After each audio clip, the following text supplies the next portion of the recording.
Yeah. Like I told y'all, we got some new music on all streaming platforms on the 19th. That's this Saturday, baby.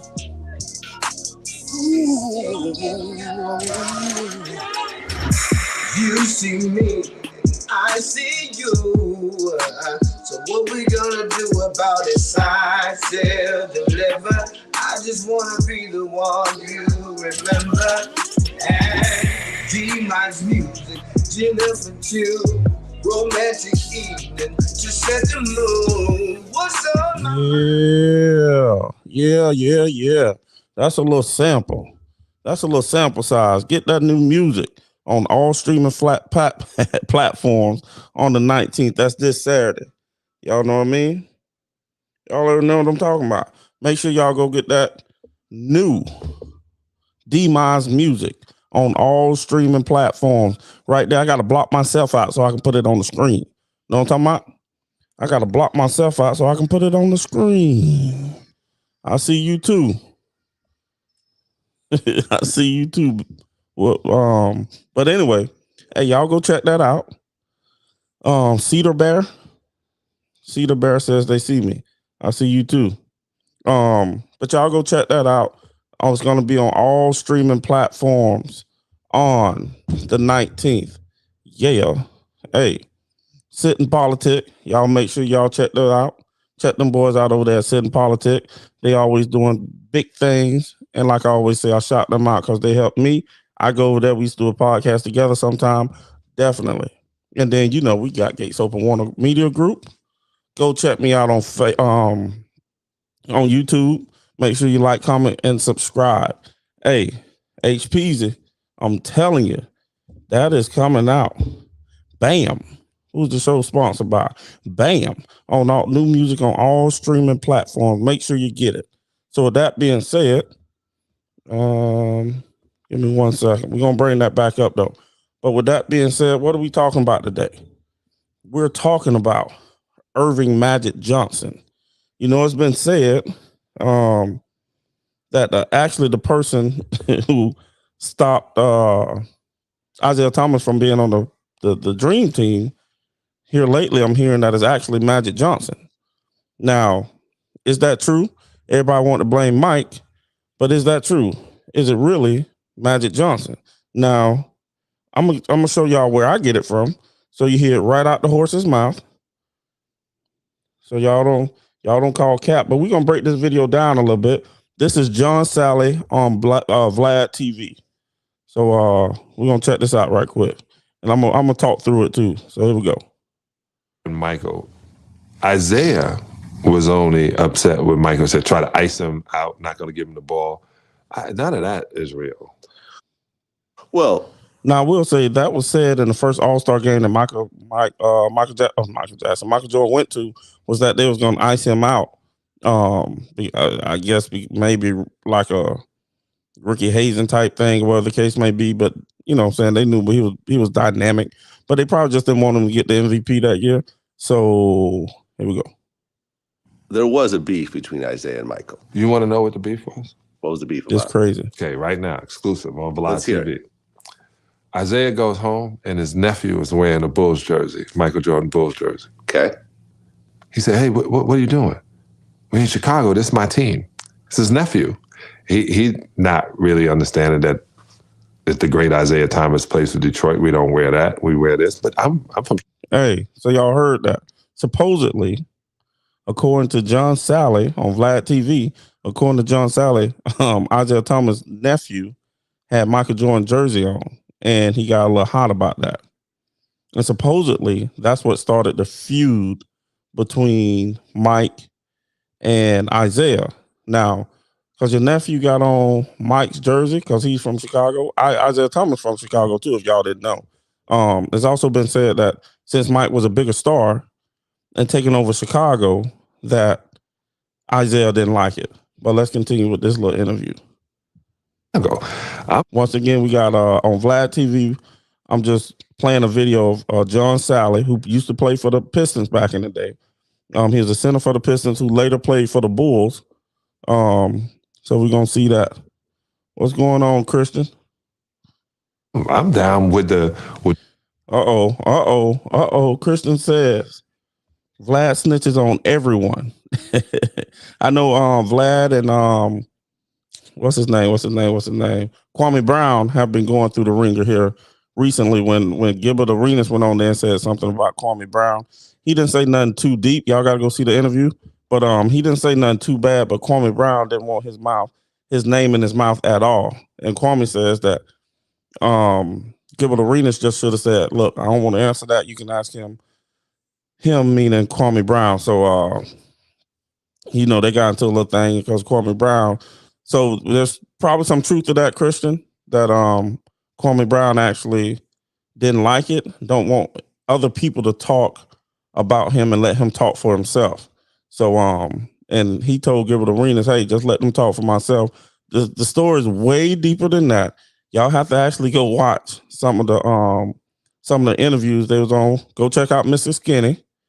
Skinny, Gilbert Arenas, and Kwame Brown had a nice little showdown on there, and it was pretty funny. But let's finish this interview real quick. Appreciate the question or the comment. movement. Isaiah was mad at that, not to Michael personally. In his brain, every time I play against this dude, I'm gonna try to go off so my nephew sees this is the jersey you should wear. Never at Michael. Well, what about the whole dream team? So are y'all calling cap on that? He said never at Michael. Isaiah wasn't mad at Michael. He was, kind of upset his nephew had his jersey on because his nephew basically said, hey, I'm in Chicago. That's where I live at.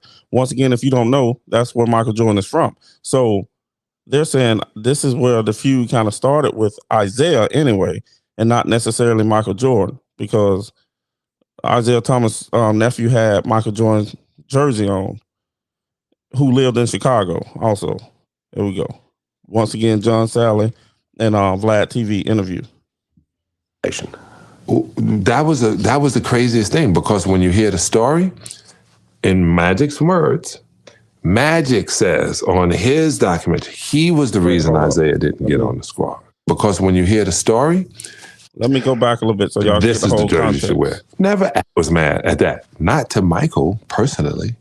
In his brain, every time I play against this dude, I'm gonna try to go off so my nephew sees this is the jersey you should wear. Never at Michael.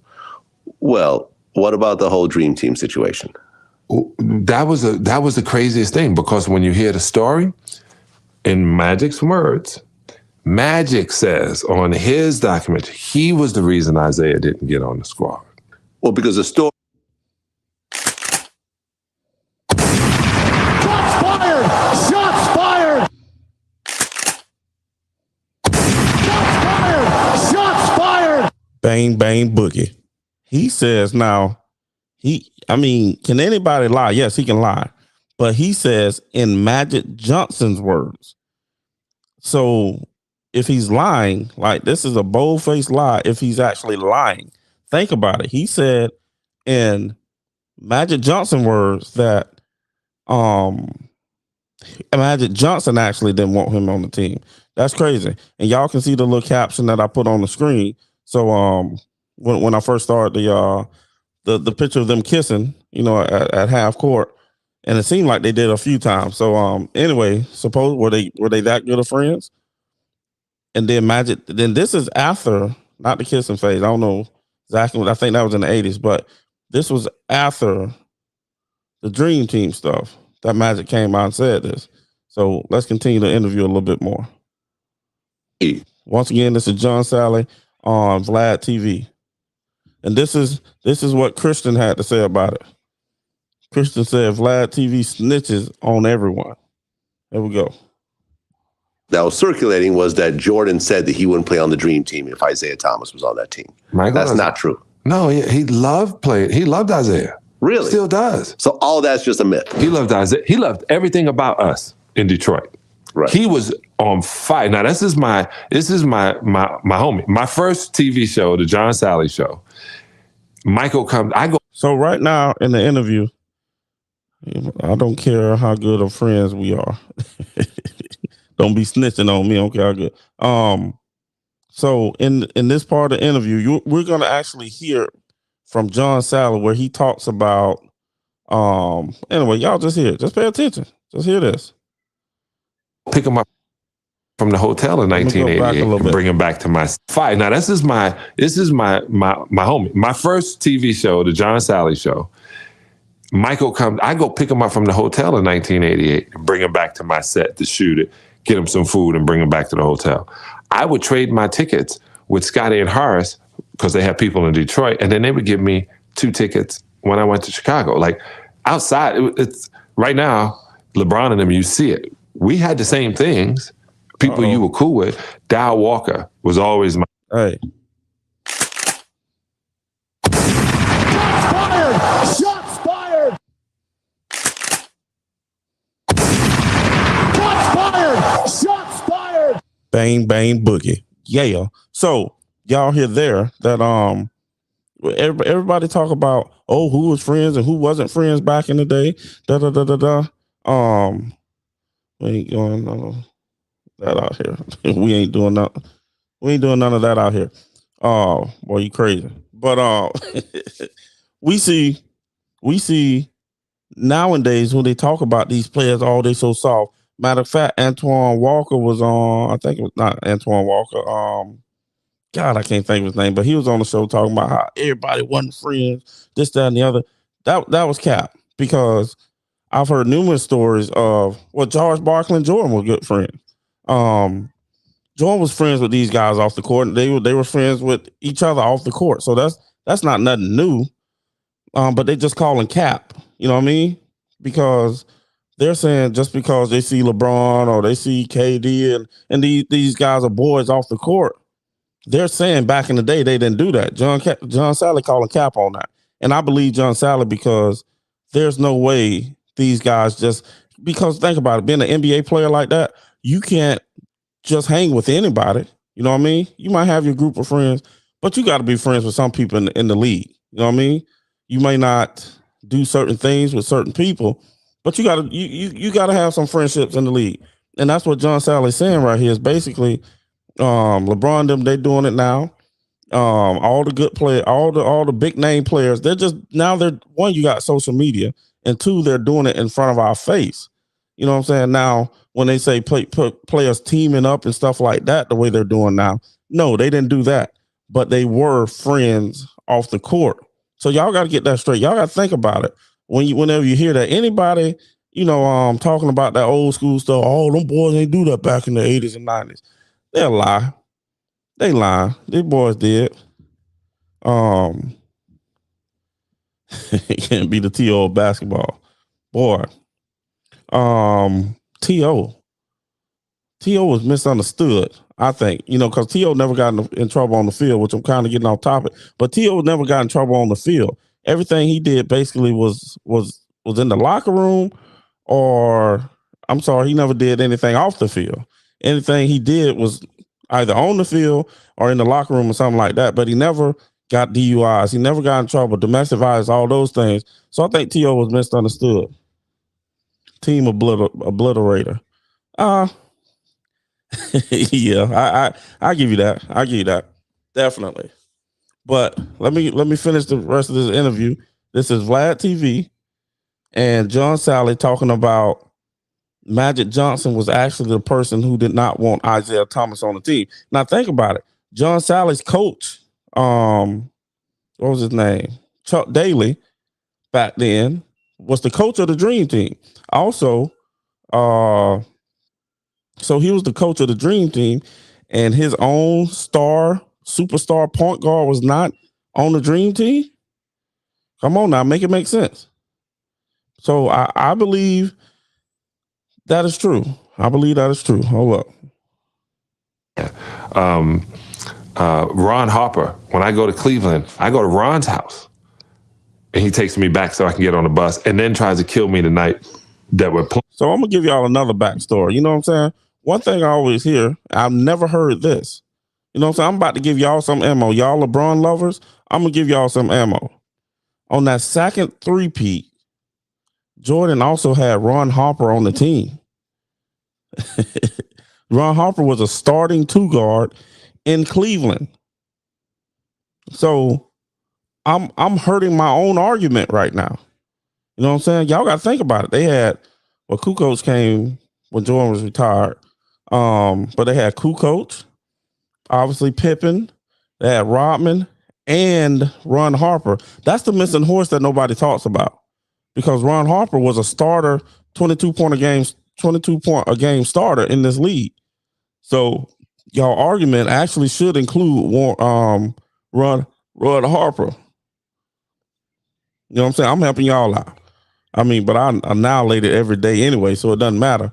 But Ron Harper was a starter for Cleveland, came over and played point guard. Really wasn't no point guard, but he played point guard for the Bulls when the Bulls had their second three-peat. The Bulls, I mean, they had a nice team, but people don't think about Ron Harper. So that's it for that part. And then, I mean, you know what I'm saying? I got to go through my notes, you know what I mean? I got to go through my notes. So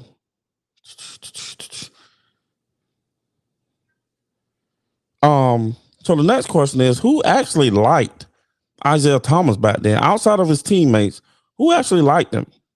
I don't think there were many people who actually liked the young man back then because we're finding out that Magic Johnson, who they used to kiss multiple times during the halftime, during the season, they used to kiss all the time. Then Scottie Pippen said he don't like him. He ain't want nothing to do with him in the last dance. So we know Scottie didn't like him. We know Jordan didn't like him. Who else? Those three didn't like him for sure. Karl Malone didn't like him. He put a big old knot on Karl Malone head. So at least four. Oh, Larry Bird. Larry Bird didn't like him also. So at least five of the members of the what's it called? The Dream Team did not like Isaiah Thomas, but his coach, Isaiah Thomas' coach, Chuck Daly, was the actual coach of the Dream Team. So think about it. His coach couldn't fight him. He want to coach this Dream Team. That's our iconic team. He wants to coach that team. So you think he's not going to coach that team over Isaiah Thomas? No, he's going to coach that team. Thing about LeBron, he has consistently been good, but also falls and flops like a soccer player. That is true. But I ain't going to give credit to LeBron about the flopping part. Now, he took it and he ran with it too. But that's honestly flopping to the point I know it came from Vlade Divac when he played against Shaq. When he played for Sacramento and Chris Webber was giving them boys the business. So that's where flopping really started, not the worm. I don't know what you mean by that comment, not the worm. But yeah, the worm was Dennis Rodman, if y'all don't know. His first pair of shoes had the backwards Nike check. But yeah, the flopping really, really started with Shaq. Now, these boys LeBron, he went to an acting class to be able to flop as well as he does and get away with it. But yeah, that's where flopping actually really, really started taking off when Vlade Divac was trying to guard Shaq. Vlade Divac was the first round pick. I want to say that year that they played the Bulls in the playoffs or in the finals in '91. I think he was first round pick then, but Vlade Divac was the first actual major flopper. And then we're gonna move on. We got your boy, Ben Simmons. I seen some reports today. Some say he's gonna play, some say he's not. I seen one report that says he's done for the season. Now, this brings up an interesting question. If Ben Simmons is done for the season, who won that trade? You can say short term. You can say the Nets won it. Philly won that trade. And you can say long term the Nets. But if a person has a back injury, from a person who went to college for radiology, back injuries, the doctor say a 50-50 chance that you will come back from it normal. So Will he come back? Who knows? But he has a back injury, and some reports are saying he'll be out the rest of the season. I'm going to call that cap. I think he's coming back. I mean, what has he been doing other than sitting down? Probably running some games here and there, so he shouldn't have hurt himself. But let's say, for instance, he really is out the rest of the season. If Simmons is out the rest of the season, then Philly technically short term won that trade, but I think it'll be beneficial for KD. Why? Why you say that? It will be kind of beneficial if KD can win the chip. If KD can win a chip with Ben Simmons not playing, and you have Kyrie playing only home games. One, he has to win the MVP. Then he's showing he can take a team and win an actual championship. And I think that team is good enough to actually win it all. They will have problems with the Suns and the Warriors whoever they played in the finals. But I think they can beat every team in this league without Ben Simmons.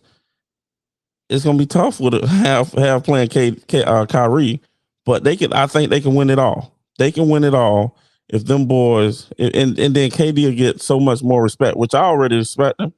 Some of the fans don't respect him, obviously, because he went to the Warriors, the team he lost to in the 73-9 win team the season previous.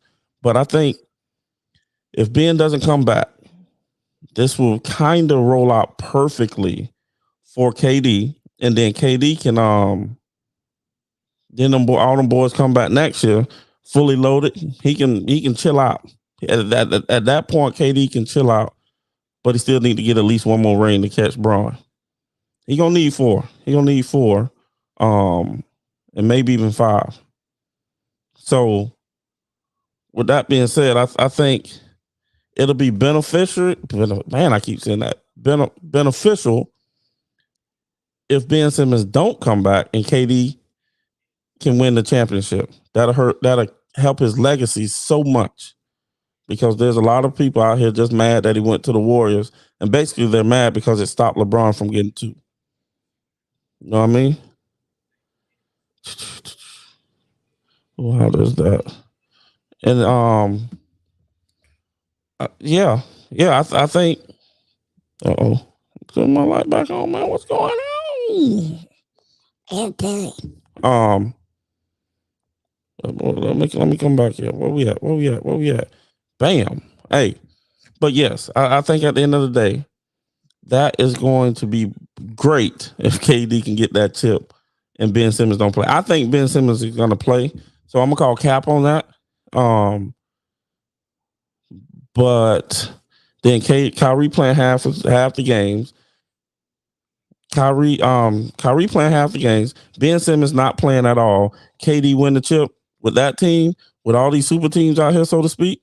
I ain't gonna say it ain't that many super teams, but the Warriors have experience, depth, everything. The Phoenix Suns have so much energy, depth, and everything.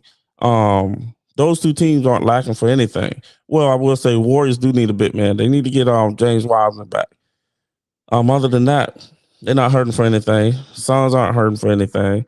It's gonna be tough coming out the West. But the East, I mean, they can beat Chicago. I believe, there was a big toe on the line away from beating Milwaukee, and they've added some pieces this year. James Harden was a shell of himself. So basically, he wasn't even a threat last year. He's just an below average player in that series. So that don't even count. And I think KD can pull it out. And then he'll have Kyrie for at least half the games. He didn't have no Kyrie last year. What else? Who else in the East? Chicago. They can't beat a team over 500, really. Who else out there? Who else out there in the East? Toronto. I think they can handle Toronto. Let me check the teams in the East right now, right quick. You know what I'm saying? Miami will be tough. I think the toughest pill would be Miami. Actually, you got Chicago. You got man.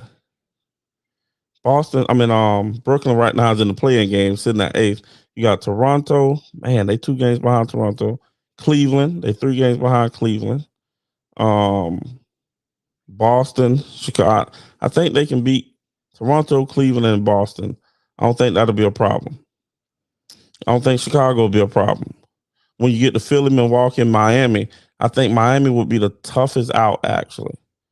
Miami has everything, too. But I think they don't have like a dynamic every night score. I think that's the problem with Miami. But Miami would be a tough out too. Milwaukee, I think they can beat Milwaukee. And like I say, last year, I don't know who Milwaukee got to improve this year, but there was a toe on the line from losing it last year. So with that being said, folks, we're gonna wrap this thing up today. Thank y'all for joining Gates Open Media Group, Gates Open Warner Media Group. Check me out on YouTube. You know what I'm saying? But y'all seen the thumbnail today. But a bunch of y'all didn't even know that happened. And it happened multiple times. I thought it only happened once, but it happened multiple times, and that looks crazy. You know what I mean? And you know, I could get into a whole nother topic with that right there by itself. But I'm gonna let that slide. Hey, y'all check out Sitting Politics. Them guys over there doing big things. Obviously, I'm always on the show. They support me. I support them. We have a banger over there going. All right. Hey man, appreciate you, Kristen, for staying pretty much through the whole show. And you have a good night as well. What else? Gates Open Warner Media Group. Please go over there, like, comment, subscribe, share, hit the cash out, man. I'm trying to get this thing to grow, and grow exponentially. I'm trying to get this thing to grow. Need some more equipment. Trying to do some big things. So y'all support your boy. Cash App, Kenthony Warner. Y'all already know who I am. Once again, show sponsored by D-Minds Music. New music on all streaming platforms on the 19th. Then I got to hit y'all with that right there. The album cover. Bang, bang, boogie. You know, I meant to put it up there longer, but honestly, I kind of forgot I'm going to get in trouble. I ain't going to get in trouble, but I forgot to put it up there. So y'all already see it. HPZ, you know what I'm saying? Y'all check it out. Once again, D-Minds Music on all streaming platforms on the 19th. And we're going to exit this thing with, you know what I'm saying? That's just a little piece. I can't give y'all everything. You know what I'm saying? I can't give y'all everything. Well, here we go. We're going to give y'all a little piece of this one. Thanks to the early morning lady, take my time, still in your garden, be on night. Thanks to the early morning lady, gotta love, we gotta love, know you and don't when I love you, play me, things we can do, fun to it.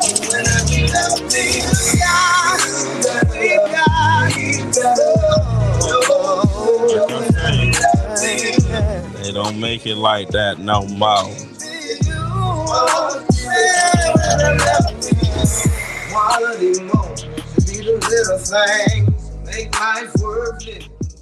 Yeah. Hey. I can't give y'all everything.